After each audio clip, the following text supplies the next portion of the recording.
На сегодняшний день у нас пока здание готово, каркас.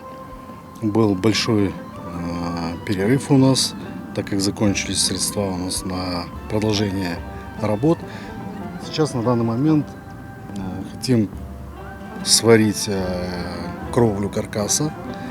У нас уже почти все готово. Сейчас сварщики сегодня первый день приступили, к обварке. Как только они заканчивают, мы ставим, ее уже на само здание.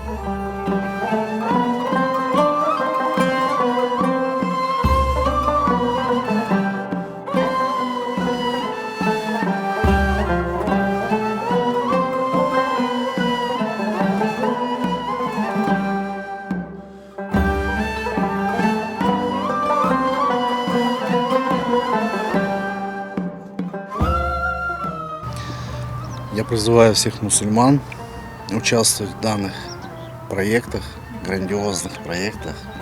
Они пойдут, иншаллах, на пользу. Потому что тот, кто построит мечеть размером с гнездо перепелки, Всевышний Аллах построит дом в раю тому человеку.